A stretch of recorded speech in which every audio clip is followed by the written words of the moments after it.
La madrugada del 2 de junio de 2026, un grupo de hombres armados tiró abajo la puerta de una casa ubicada en la colonia Primero de Mayo en Nanchital, México. El ingreso quedó registrado por cámaras de seguridad. Tras amenazar a los presentes, los agresores se llevaron a una mujer que trabajaba como periodista. La desaparición generó reclamos de búsqueda y exigencias de justicia de parte de organizaciones que defendían la libertad de expresión. Sin embargo, en julio de 2026, las autoridades confirmaron el hallazgo de los restos de la periodista en un predio rural de Veracruz.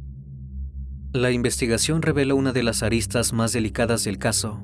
Entre los 8 detenidos por el crimen, había 4 policías señalados por haber colaborado con un grupo delictivo, pero la gobernadora de Veracruz, Rocío Nale, aseguraba que el secuestro y posterior fallecimiento de la periodista no tenía nada que ver con su labor. ¿Es México un lugar que garantiza la libertad de expresión? ¿Cómo se puede esperar justicia en un caso donde las mismas autoridades estuvieron implicadas? Yo soy Emanuel Castelar y esto es El Criminalista Nocturno.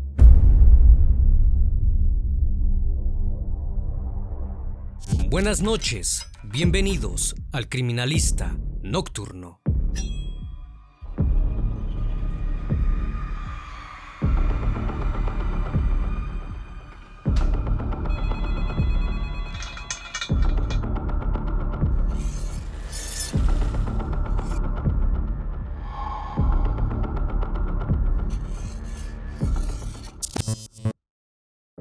Seis meses antes de su desaparición, Roxana Berenice Guzmán Ramírez creó Pulso Informativo del Sureste, un medio digital donde era reportera y directora. El espacio, también conocido como Pulso Nanchiteco, cubría noticias locales de Nanchital, uno de los municipios más afectados por la censura. Roxana también realizaba transmisiones en vivo, desde donde informaba sobre los hechos que ocurrían en la región en tiempo real. Pulso Informativo del Sureste había alcanzado rápidamente cerca de 19,000 seguidores en redes sociales. Entonces Roxana anunció que el proyecto iniciaría una nueva etapa. Su objetivo era extender la cobertura a otras colonias y municipios del sur de Veracruz, aumentar la cantidad de transmisiones en vivo y ofrecer un espacio aún mayor para que los vecinos pudieran compartir sus denuncias y reclamos.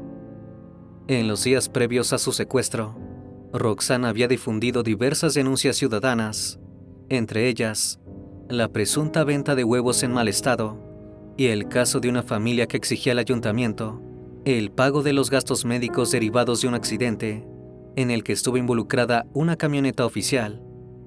Pero además, Roxana realizó una cobertura que tomaría más peso tras su desaparición.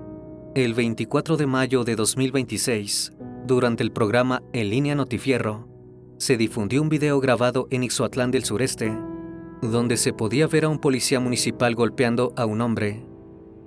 Qué mal está quedando la policía. ¿Esa es la seguridad que presume el gobierno de Raúl González Martínez? Aquí no estamos viendo protección ciudadana, estamos viendo abuso de autoridad. Hay ciudadanos que hoy le tienen más miedo a la policía que a los criminales, comentó Roxana durante la emisión. En el programa, el conductor Garra Jaguar, junto a Roxana, entrevistaron a Odel Díaz Villalobos, ex jefe policial, sobre el caso. El policía debe estar preparado, y eso te lo dicen en la academia, física, mental y moralmente, para servir a la sociedad. Debe de pasar el examen de control de confianza, afirmó. La periodista también hizo un llamado al presidente municipal para poner orden ante el actuar de la policía.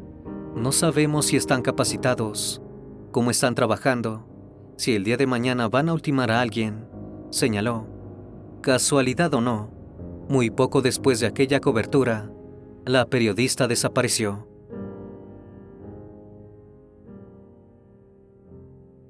Eran alrededor de las 6 de la mañana del 2 de junio, cuando un grupo de hombres encapuchados, armados con fusiles, apareció en la casa de Roxana. Acto seguido, rompieron los cristales de la puerta con un mazo.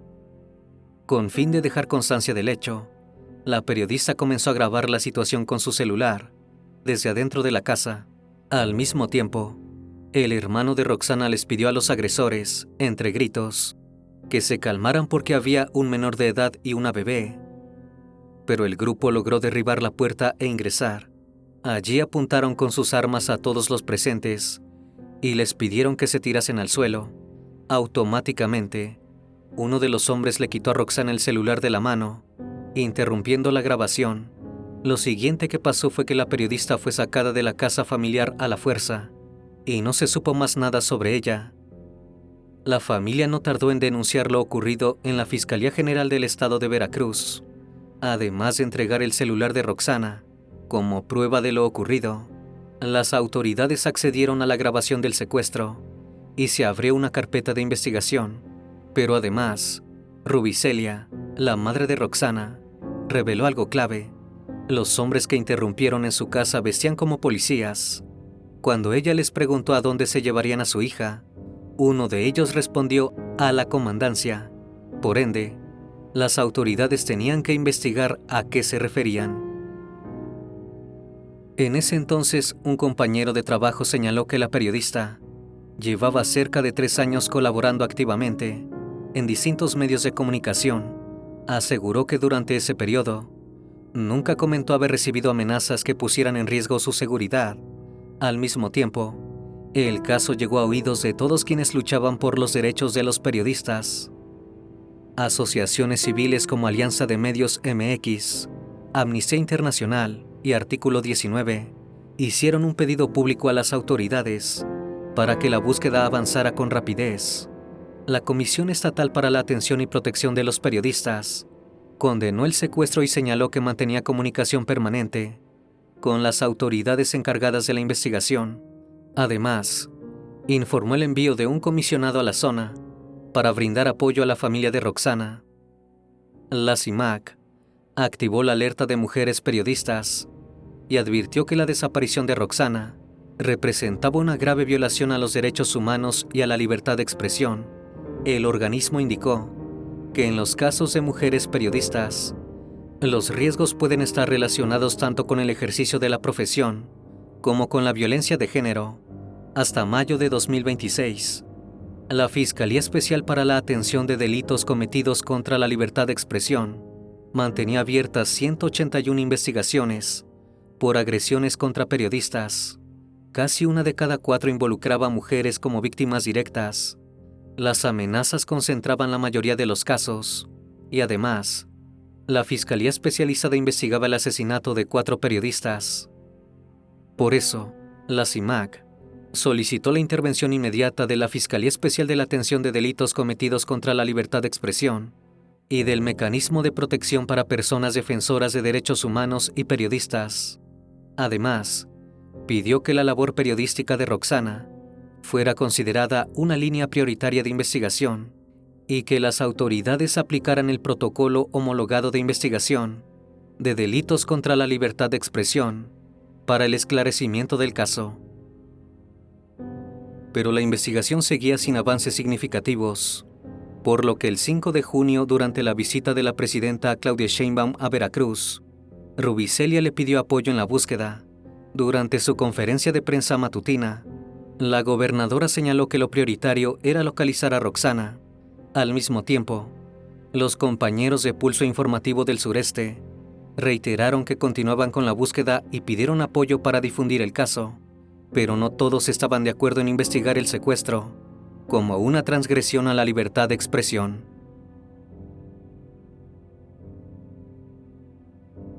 El 4 de junio, la gobernadora de Veracruz, Rocío Nale, calificó el hecho como lamentable, pero afirmó que en Veracruz había plena libertad de expresión.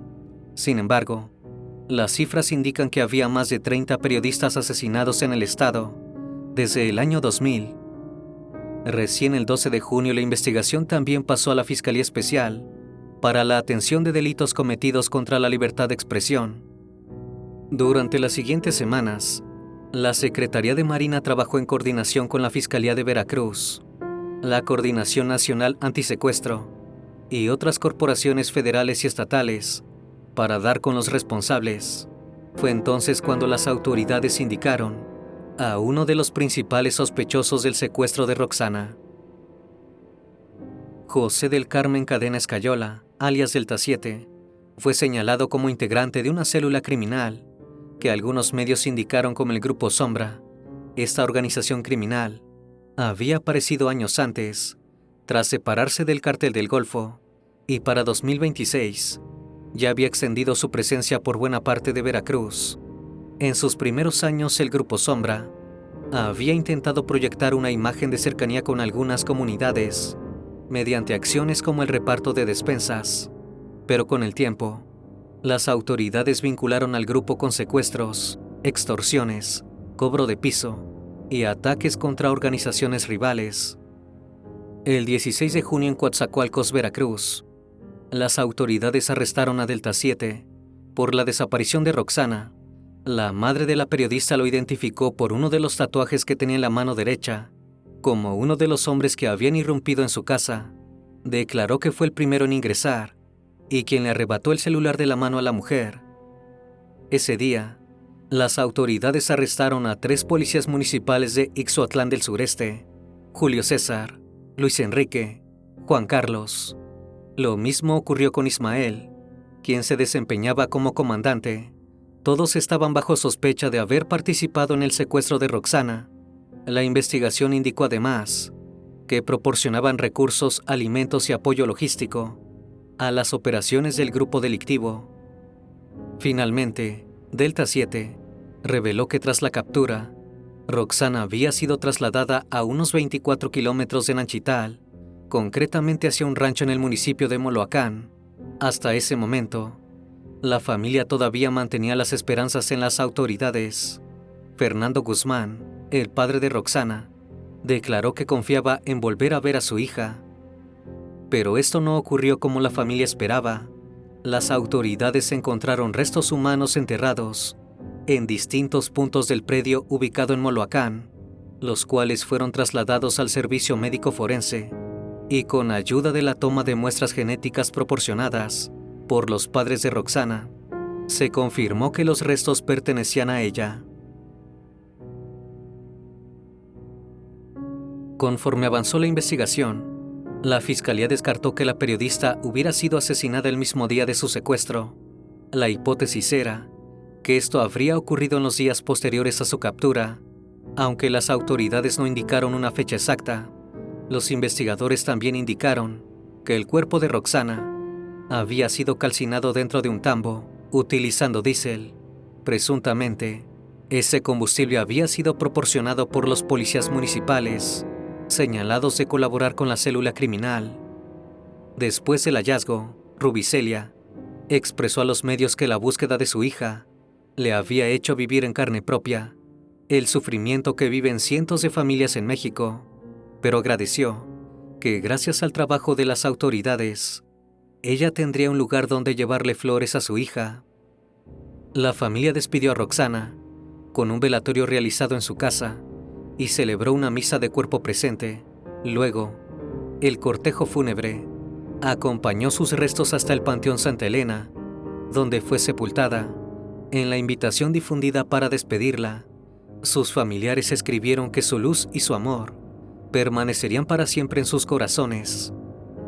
El equipo de Pulso Informativo del Sureste, por su parte, publicó un mensaje en memoria de su directora, donde destacó que su pluma y voz siempre estuvieron al servicio de la verdad. Además, enviaron sus condolencias a la familia y la recordaron como una mujer que sabía escuchar, que se conmovía ante las injusticias y que siempre tendía la mano a quienes más lo necesitaban. Y lo cierto es que no era la primera vez que Roxana era víctima de atentados. Roxana Berenice Guzmán Ramírez era originaria de Nanchital, Veracruz, y comenzó su carrera periodística en el diario del Istmo. En ese entonces, estaba casada con el periodista Carlos Fernández Escalante, conocido como El Loco. En 2012, el hombre había sido detenido por posesión de armas de uso exclusivo del ejército y drogas. 3 años después, recuperó su libertad y sobrevivió a un atentado en el que recibió al menos 3 impactos de bala. Sin embargo, el 11 de marzo de 2017, Carlos fue ultimado a balazos en la colonia Brunet, en Nanchital, A escasos metros de donde se encontraba Roxana, las líneas de investigación apuntaron a una posible venganza por viejas rencillas. De acuerdo con medios locales, para ese entonces Carlos se dedicaba al comercio y apoyaba a su esposa en la venta de alimentos y artículos de belleza. Según la CIMAC, tras el asesinato de su esposo, y debido a los posibles riesgos que enfrentaba, Roxana decidió abandonar Veracruz. Con el paso de los años regresó a Nanchital y retomó su labor periodística, aunque los problemas de seguridad no desaparecieron. En 2019, denunció presuntos actos de hostigamiento por parte de una funcionaria municipal y acudió al CEAP en busca de apoyo. Sin embargo, cuando fue secuestrada años después, no existía evidencia pública de que formara parte del Mecanismo Federal de Protección para Personas Defensoras de Derechos Humanos y Periodistas. Roxana continuó trabajando como periodista mientras vivió fuera de Veracruz, aunque se desconoce en qué medios. Lo único confirmado es que en 2026 creó Pulso Informativo del Sureste, donde difundía desde noticias sobre accidentes de tránsito, actividades deportivas y jornadas de salud, hasta denuncias realizadas por los habitantes de Nanchital. Roxana también realizaba coberturas sobre problemáticas sociales, políticas y de seguridad que afectaban a la comunidad. Entre ellas se encontraban reportes sobre ejecuciones, desapariciones y otros episodios de violencia que ocurrían en la región. La periodista gestionaba el proyecto desde las 2 casas donde residía junto a sus padres, sus 2 hijos, su hermano y varios de sus sobrinos, conectadas por un patio compartido. La familia también complementaba sus ingresos con un negocio de mariscos, otro de botanas y uno dedicado a la venta de micheladas. Recibían los pedidos por teléfono y luego los distribuían entre los vecinos del municipio. En las redes de Pulso Informativo del Sureste, era habitual que las publicaciones periodísticas convivieran con promociones de esos comercios familiares, pero sin saberlo, estaban exponiéndose a riesgos terribles.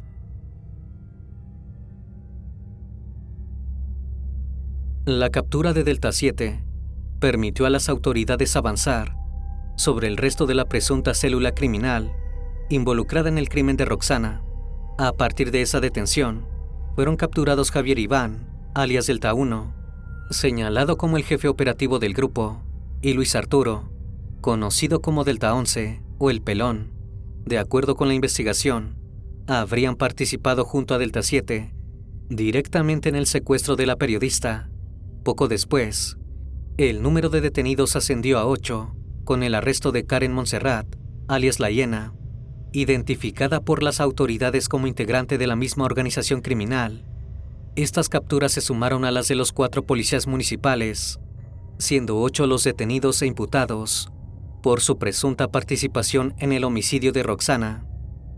Si bien todos estaban bajo el ojo público, las capturas que más llamaron la atención fueron las de los encargados de proteger a los ciudadanos.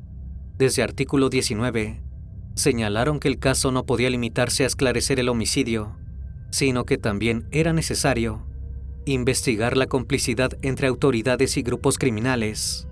Y es que además, un caso muy parecido al de Roxana había ocurrido exactamente el mismo mes y en el mismo estado. El 11 de junio, Luis Ángel López Valdés, reportero de Vanguardia Veracruz, especializado en nota roja, cubrió un operativo en la colonia Santa Emilia junto a otros colegas. El periodista Eli Martínez declaró que agentes de la policía estatal habrían intentado impedir que documentaran el aseguramiento de un taxi. Después de eso, López Valdés denunció hostigamiento ante CEAP y horas más tarde fue asesinado mientras conducía un taxi, con el que complementaba sus ingresos. Durante la investigación, la Fiscalía de Veracruz informó que analizaba distintas líneas y aseguró que las cámaras de videovigilancia no mostraban a patrullas siguiendo al periodista antes del ataque. Sin embargo, las autoridades también confirmaron que revisaron la denuncia presente por López Valdés para determinar si existió alguna omisión o si el presunto hostigamiento policial tuvo relación con el crimen. El caso generó aún más preocupación porque López Valdés ya contaba con medidas de protección otorgadas por la SEAP debido a amenazas previas relacionadas con su trabajo. Años atrás, él y otro reportero, Carlos Castro, habían denunciado intimidaciones por parte de policías municipales de Poza Rica. Castro fue asesinado en enero de 2026, 5 meses antes de que López Valdés corriera la misma suerte. Si bien el SEAP declaró que Roxana no contaba con medidas de protección activas al momento de su secuestro, había tenido el mismo trágico final que López Valdés. Por eso, ambos crímenes evidenciaron la poca capacidad de las autoridades para prevenir agresiones contra la prensa en un estado marcado por la violencia. El 15 de junio, la gobernadora Nale aseguró que ni el caso de Roxana ni el de López Valdés estaban relacionados con su labor periodística. También sostuvo que las fiscalías seguían otras líneas de investigación y que no había un móvil vinculado al ejercicio del periodismo. Ese mismo día, Reporteros Sin Fronteras cuestionó la falta de transparencia en el proceso y señaló que gran parte de las diligencias continuaban en manos de las autoridades policiales. La organización también criticó la ausencia de medidas concretas para reforzar la protección de quienes ejercían el periodismo en el Estado. Mientras el proceso judicial avanzaba, Rubicelia dijo a los medios que confiaba en que las autoridades hagan su trabajo, aunque la justicia que realmente esperaba era la de Dios. También afirmó que había decidido perdonar a quienes participaron en el crimen de su hija.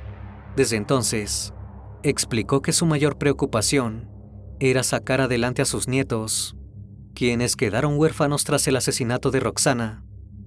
El 3 de julio, el secretario de Seguridad y Protección Ciudadana, Omar García Harfuch, informó que todavía faltaban personas por detener por su presunta participación en el crimen.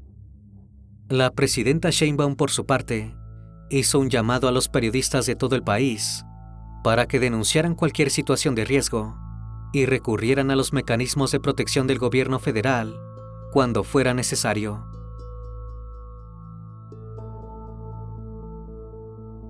Tres días después, el caso sumó otra polémica. El periodista Héctor Mauleón publicó en El Universal la columna El asesinato de Roxana, entre el sadismo y la colusión, donde reveló presuntos nuevos datos de investigación.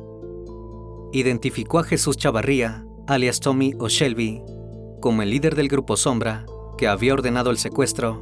De acuerdo con la nota, la instrucción pasó por distintos integrantes de la organización hasta llegar a quienes participaron directamente en el secuestro de la periodista. Pero el aspecto más controvertido de la publicación fue el posible móvil del crimen. Según de Mauleón, integrantes del Grupo Sombra habían acusado a Roxana de mantener vínculos con el cártel Jalisco Nueva Generación.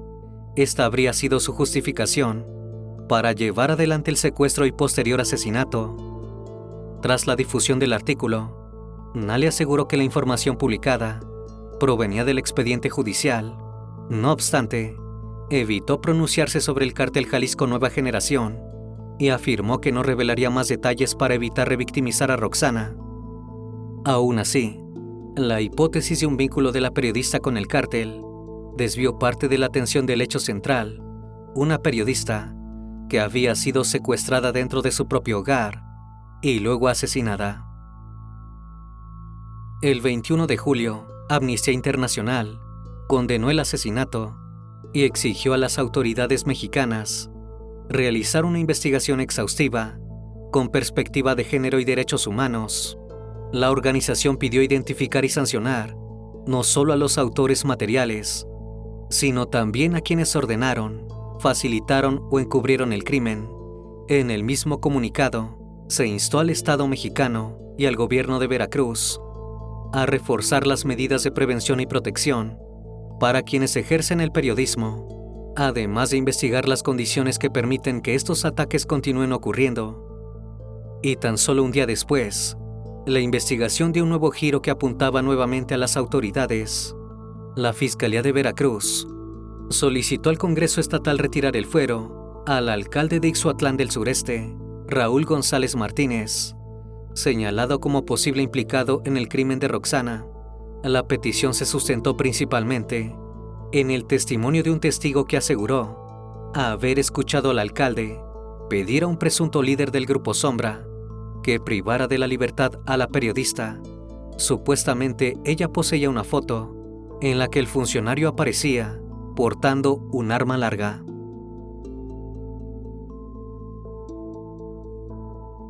La fiscalía también solicitó el desafuero del alcalde de Úrsulo Galván, Bertín Bravo Montero, aunque no se dieron a conocer los motivos de esta petición. Sin embargo, lo cierto es que el desafuero no acredita responsabilidad, sino que retira la inmunidad constitucional para que la investigación pueda continuar ante un juez. Al mismo tiempo, el diputado federal Rubén Moreira presentó un punto de acuerdo para exigir que las autoridades federales y estatales reforzaran las investigaciones por el crimen de Roxana e informaran periódicamente sobre los avances del caso. Además, Moreira llamó a fortalecer el mecanismo de protección para personas defensoras de derechos humanos y periodistas, y a reforzar las acciones de prevención e investigación de las agresiones contra la prensa. A la fecha de realización de este video, los 8 detenidos por el caso están vinculados a proceso. El juez de control consideró que existían elementos suficientes para que continuara la investigación penal en su contra y mantuvo la prisión preventiva mientras avanzaban las diligencias. Pero todavía quedaba responder la pregunta más importante: si efectivamente el trabajo como periodista de Roxana estuvo relacionado con su secuestro y asesinato. Mientras, las autoridades sostienen que esa línea no está confirmada. Las cifras de violencia contra la prensa en Veracruz señalan los riesgos que enfrentan quienes ejercen el periodismo en ese estado. Además, Artículo 19 documentó que desde el año 2000, al menos 178 periodistas fueron asesinados en México en circunstancias posiblemente relacionadas con su labor, mientras que 32 comunicadores continúan desaparecidos desde 2003.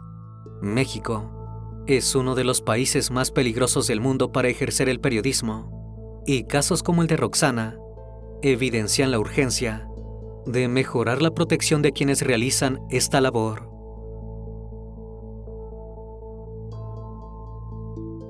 Les recuerdo que ahora pueden encontrar los episodios en Spotify, Apple Podcast, Amazon Music y, por supuesto, en YouTube Music. Me despido de ustedes con un fuerte abrazo.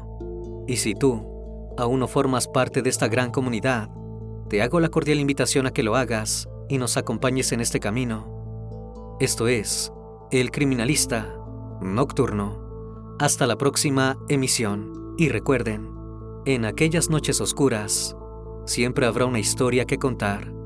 Buenas noches.